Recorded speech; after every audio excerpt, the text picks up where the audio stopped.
my dad's best attribute was his relationships with people, especially with young kids. That's probably garnered him more wins in life than anything. When I think of Coach Wall, I get kind of a warm, fuzzy feeling, you know, because he left that impression to me. I love him, you know. That's everybody that knew him loved him. He was the man in Welsh. Former Welsh head coach Dutton Wall has been described as a humble man who was compassionate and, above all else, kind. He was someone who could communicate with just a single look. He wasn't a screamer or a holler, completely opposite of me. When he disciplined you, he didn't have to do anything more than just look at you and just kind of turn away, and kind of melted your heart a little bit that you disappointed him. His compassion for the kids was so great that you know, you just thought the world of him. You respected him so much, you didn't want to disappoint him. He always got the best out of everybody. Made you a great person also. I mean, he was somebody you didn't want to disappoint. When you grew up, you wanted to be a Greyhound, but part of being a Greyhound was wanting to play for Coach Wall. But Wall was more than just a coach. He was a role model to a generation of Greyhounds.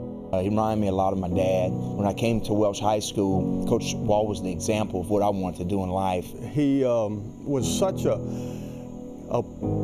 people person. Every person that played for him, he knew their first name, middle name. The student athletes that he came in contact with were guys that needed his leadership, you know, as a father. It took me to become into coaching and stuff to realize all the sacrifices he made for our family to reach out and touch a bunch of other people's lives. Wall spent over 50 years coaching. 27 of those years were spent at Welsh.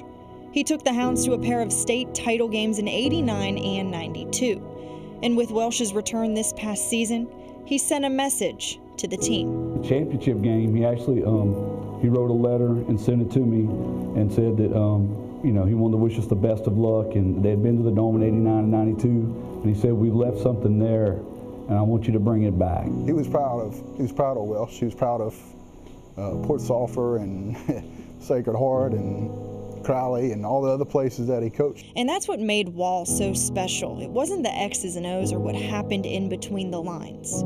He cared for his players, genuinely cared. When I came here, you know, he said, family comes first, and then we'll talk football. They just don't make coaches like that no more. Every year, he'd give us a speech about God and family first, then your education, and then your friendships and sports and those things. And I think he kept those priorities straight through his life. This legacy will live on forever.